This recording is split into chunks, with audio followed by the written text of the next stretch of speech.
My boyfriend won't sleep with me after he was assaulted. I can't take it anymore. A year ago, my boyfriend was intimately assaulted as he was leaving work. Thankfully, he was not killed. However, his attacker did threaten him with a knife. Fortunately, the store he works at had cameras in the parking lot, and between them getting video of the attack and the bank across the street getting the attacker's car on camera, the police were able to catch him within a day. Between the video and DNA testing, he did not even contest. He just pleaded guilty in exchange for not receiving the max. Since there were aggravating circumstances, the knife, the judge gave him a 20-year sentence. And with time for good behavior, he can be out in about 10 years, give or take. I tell you all of that to make it clear that his attacker is no longer a threat. He doesn't have to fear him coming back for him at least for 10 years or so. Obviously, this was a very traumatic event in his life, and while I was not a victim, it was also very traumatic for me as well. I can't imagine what he has gone through, and I don't compare my situation to his at all. But I have had severe bouts of depression because I couldn't protect him, and knowing someone else was harming him sometimes was almost more than I could handle. Right after the incident, he did not want to see me. I get that. It hurt, but I understood. His parents picked him up from the hospital, and I did not see or hear from him for a week, which I sort of get, but I think I could have gotten a text or something just saying he was okay. Finally, a week and his sister called me and let me know that he was staying with his parents and he would be calling me in a couple of days. He never called me. Instead, I once again got a text from his sister saying he would like me to come over for a few minutes so we can talk. I get up and go over and am greeted at the door by his mother, who very calmly and very coldly starts laying out to me how I am to act and what I am to say. I am further instructed to not attempt to make any physical contact with him, as in a hug or anything. Okay. Again, I get it. Major trauma? I'm sure they have been coached by therapists/counselors or something in what to say and do around him, so I play along. I walk in, and he is sitting on a chair with his dad standing next to him and his sister sitting on the couch. As I walk in the room, the sister starts talking and telling me that my boyfriend wants me to know that he is okay, but obviously, he has been traumatized and appreciates my understanding in his recovery. He never said one single word to me and barely looked at me.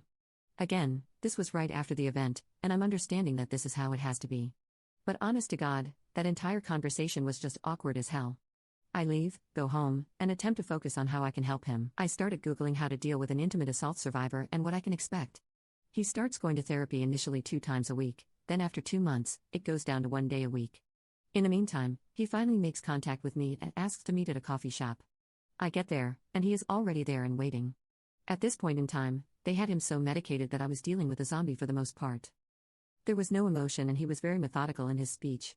Basically, he wanted to get together that day to tell me that he couldn't go out with me for a while until he got past some issues he was dealing with. Of course, I told him I understood. This was almost a month after the attack and this was our first conversation by ourselves, so I was already living under this assumption. I told him I would be there for him and that whatever he needed, whether that be space or a shoulder to cry on or anything, I was there for him. I started to tell him that I loved him and he stopped me. He told me that right now he didn't want to hear that and that I had to respect his wishes. I was once again a little hurt and frankly surprised, but I said whatever he wanted. He started texting me the next day. Little things, nothing important, but I think it is a big step in getting back to where we were. This goes on for another month and a half. I finally asked him at the month-and-a-half mark if we could meet for dinner. He didn't reply for 2 days and then said that he had to wait to talk to his therapist. Finally, he agrees to this but sets the date for another month away. Now mind you, this is almost 4 months after the attack, and so far, I've had 1 physical conversation with him in person and 1 bizarre conversation with him and his family. Oh, yeah. I need to mention this. I am not being updated on his progress by anyone.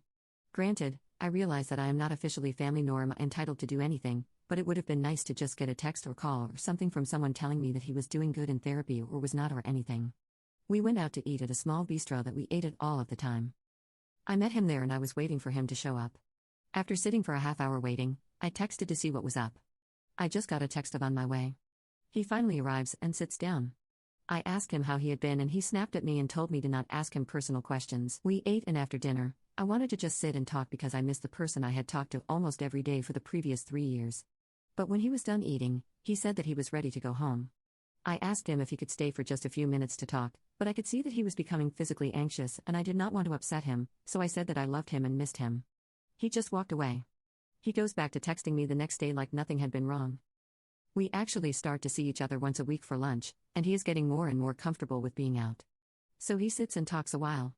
He has also started a new job which he tells me about. This goes on for another 4 months. I'm happy to see him at all, but honestly, I'm very lonely and we have not even so much as held hands. Then one day he doesn't show up for lunch. I text to see if he is okay. No reply. I called his parents to see if they knew where he was and to make sure he was okay. I got the runaround from them, and by this time, I was starting to get upset because I didn't want to know where he was or anything. I just wanted to know if he was okay. After actually saying that, his mom says, yes, he is okay, but don't expect to hear from him for a while. Well, that makes me start to think he has had a relapse, and is in the hospital. But what can I do? All I do is go home and try and take my mind off of it. 2 weeks pass with nothing from anybody. I'm trying my best to be reasonable here, but apologized, but his sister told them to specifically not let me talk to him. At this point, I break down. I don't know what I've done wrong here. I have not pushed him. I have not tried to get him to be with me in any way other than to just talk to me, and even then I have had very generic conversations so as to not upset him. I then got a text from him asking if I would meet with him at an address I wasn't familiar with, but once I looked it up, I determined this was a therapist's office. I was told to be there at 4 p.m., which meant I had to leave work early to get there. I check in at the front desk and I'm told that the therapist wants to speak to me alone for a few minutes.